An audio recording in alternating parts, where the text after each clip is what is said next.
Alright guys, let's address this head on, because I keep seeing NPCs in the chat saying, Charlie Kirk is nothing like Martin Luther King Jr. Well, let's break it down step by step. Martin Luther King Jr. lived in America where racism was literally written into law. Jim Crow, segregation, voting restrictions. The legal system itself was the enemy. For MLK, the fastest way to create change was through the Civil Rights Act and the Voting Rights Act. But here's the key. The law was never his final goal. The law was just the operational definition, the tool. His real fight was for a paradigm shift in the hearts of men. MLK said, I have a dream that my 4 little children will one day live in a nation where they will not be judged by the color of their skin, but by the content of their character. That's not about quotas, or about DEI, or reverse discrimination. That's about the human heart.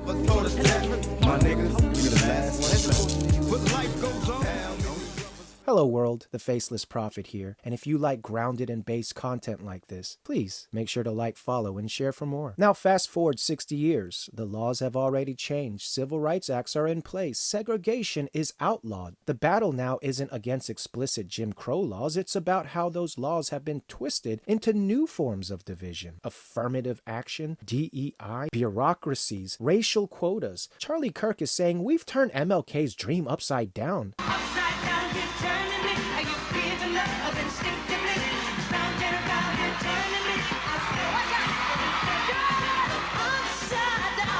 We're back to judging people by color, just in a different direction. Kirk has literally said, we made a huge mistake when we passed the Civil Rights Act in the 1960s. Now that sounds harsh at first, but what he means is the act has been weaponized into what he calls a permanent DEI type bureaucracy. It's no longer about equality under law. It's about identity management. He's not opposing MLK's vision. He's opposing the corruption of that vision. It really reminds me of how the white man used the Bible to justify slavery. Their operational definition in those days was all about serving their own agendas, all while under the guise of service to God. The civil rights movement is just another bastardized version of men's vainglorious way of justice being pushed through man-made agendas. But I digress. As an Asian American, I've lived this. Affirmative action never once helped Asian kids. In fact, it actively punished them. Kids with higher SATs and GPAs were rejected from Ivy League schools just to fill racial quotas for other marginalized groups. And that's not just my opinion. The Supreme Court struck down race-based affirmative action in 23, citing discrimination against Asians. Yet you didn't see Asians running around with pickets saying, Asian lives matter. And during COVID, when every ignorant NPC came out of the woodworks and started assaulting Asians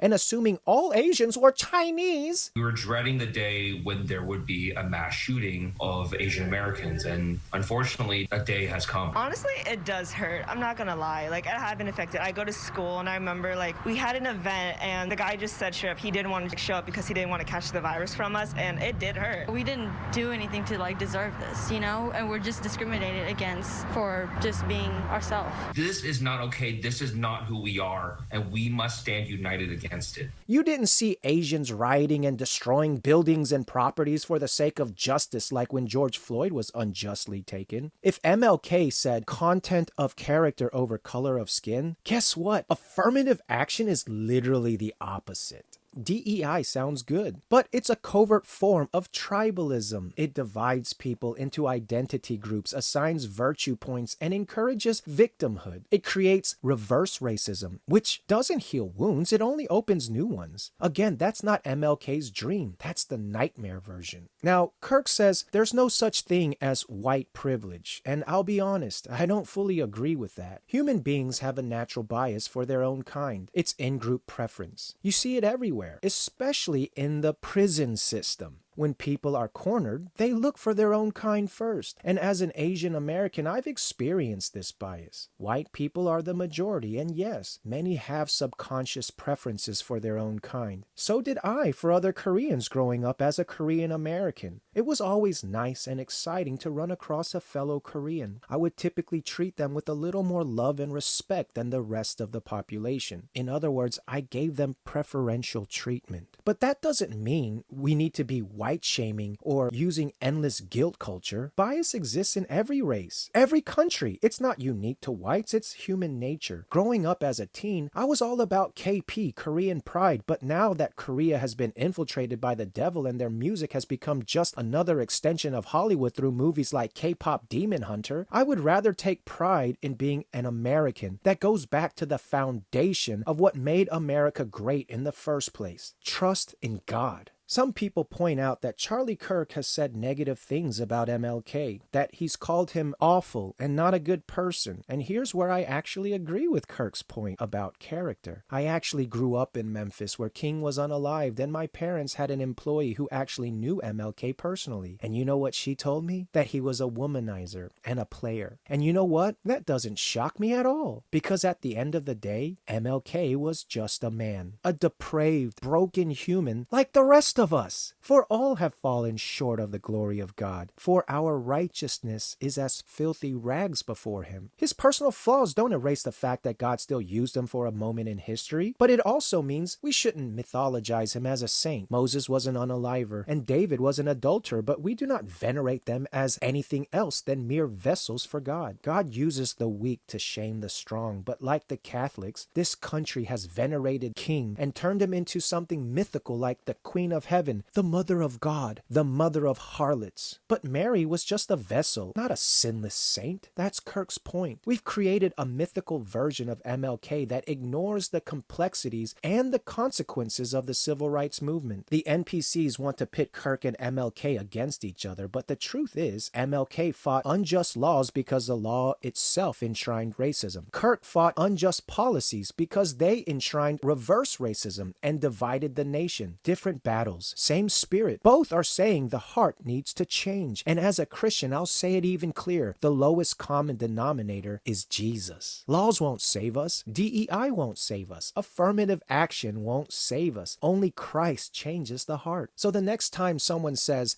Charlie Kirk is nothing like MLK, here's the truth. MLK used the law to break down walls of racism in his time. Kirk was speaking out against new walls of division in our time. Both point to the same higher reality. True equality comes when the human heart is changed, not when government hands out racial quotas. So no, Charlie Kirk isn't against MLK's vision, he's against what the movement has become. And honestly, I couldn't agree with him more. Well, that's all for now, but if you enjoyed my hot take on how MLK and Charlie Kirk are not at odds, but one and the same, then please like, follow, and share for more. But until next time, the Faceless Prophet out. If he were telling the truth, he wouldn't have told us. Unless, of course, he knew you wouldn't believe the truth, even if he told it to you.